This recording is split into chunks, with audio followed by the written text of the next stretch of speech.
Didier Lemaire, dans ce livre, à propos de la mort de Samuel Paty, vous relatez une scène, le 16 octobre 2020, le jour de la mort de Samuel Paty, qui démontre l'omerta qui règne. Vous dites, c'est hallucinant. Je vais en lire les quelques phrases. Un enseignant sort en voiture de son collège. Il passe dans une rue et voyant un homme à terre, s'arrête. Il pense à un accident. Il descend de son véhicule et reconnaît au sol son collègue, Samuel Paty. Un homme penché sur son corps avec un couteau est en train de le décapiter. L'enseignant remonte dans sa voiture. Il ne prévient personne. Il roule 600 km et retrouve sa maison de vacances. Ce que vous racontez est effrayant. Est-ce que c'est vrai? Est-ce qu'il y a eu une enquête pour savoir si un des collègues de Samuel Paty l'avait vu en train de se faire assassiner? J'ai écrit cette page pour qu'il y ait une enquête parce que ce fait m'a été relaté par une personne que j'estime digne de confiance, qui exerce des responsabilités dans l'institution. Je ne peux pas évidemment le vérifier moi-même et j'espère qu'une enquête sera ouverte parce que nous avons affaire là, au-delà du problème moral et humain que ça pose, nous avons affaire là à un délit très grave de non-assistance à personne en danger. C'est peut-être pour ça que cette personne ne se dénonce pas.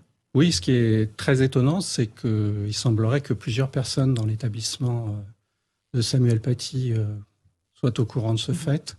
Et c'est l'omerta, effectivement. Peut-être que Pescateno de La République En Marche a envie de s'exprimer là-dessus. Est-ce qu'il faut qu'une enquête soit diligentée? Est-ce que l'enquête soit menée ou par l'Éducation nationale ou par la police, tout simplement, pour démêler le vrai du faux? Alors, effectivement, si vous rapportez des paroles rapportées, effectivement, une enquête doit être ouverte parce qu'effectivement, ça relève du délit, non-assistance à personne en danger.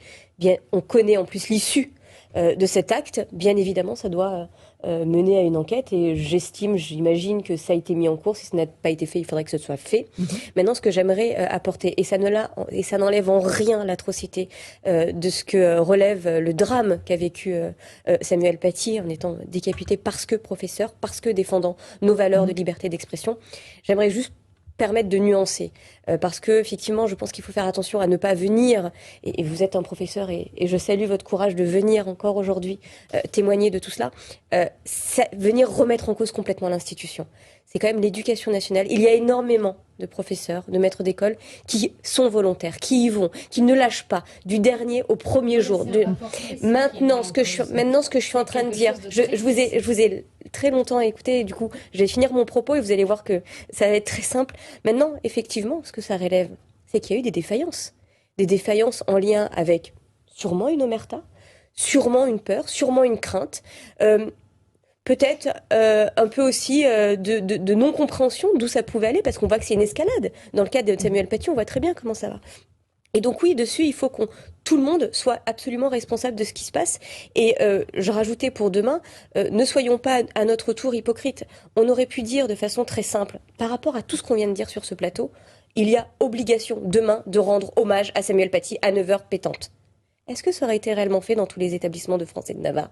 Je ne suis pas sûre. Mais vous avez la réponse. Ben voilà, et donc c'est pour ça que je dis attention à venir aussi. Non, mais c'est pour ça que je dis, effectivement, nous devons tous et continuer à dénoncer, à nous lever, à nous insurger contre cela, mais attention à ne pas venir jeter l'opprobre sur toute une institution où il y a énormément d'hommes et de femmes qui se battent au quotidien. Didier Lemaire, toute comparaison évidemment avec Samuel Paty n'est pas bonne. Ce qui vous est arrivé, vous, à Trappes, c'est le fait d'avoir dénoncé, encore une fois, la montée de l'islamisme, la radicalisation dans vos classes, et ça vous a coûté votre poste? Oui, je l'ai fait à plusieurs reprises. Je l'ai fait dès 2018 en écrivant au président de la République avec Jean-Pierre Robin.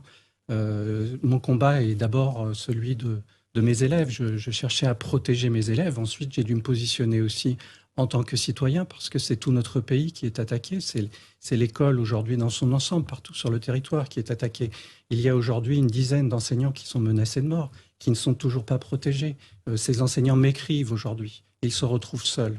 Parce qu'ils ont fait quoi? Ils ont tenté d'expliquer la liberté d'expression, la laïcité à la française? Ils font leur travail. C'est la science, c'est la liberté de conscience, c'est la liberté d'expression, c'est la raison même qui est attaquée par les islamistes aujourd'hui. Et aujourd'hui, on essaie de ne pas entendre tout cela, et on essaie de couvrir tous ces faits-là? Oui, couvrir par l'émotion. Encore une fois, on fait appel aux enfants pour mener cet hommage, alors que ce sont les adultes et les politiques eux-mêmes qui devraient être présents et être là et montrer l'autorité de la République partout.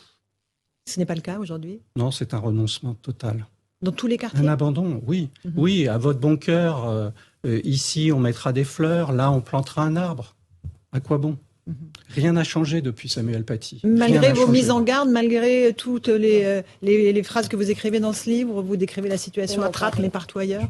Écoutez, il y a quelques petites avancées minimes, des mesurettes qui produiront sans doute leurs effets dans la loi qui rappelle les principes républicains, mais il n'y a pas de plan pour contrer cette offensive. Et il n'y a rien qui est fait pour l'école qui est menacée aujourd'hui. La pression s'exerce partout dans les classes. Même les règles de discipline ne sont plus acceptées dans certains établissements. Une professeure qui a été violentée la semaine dernière à Comble-la-Ville, c'est aussi un exemple du délitement de l'autorité. Oui, je pense, oui.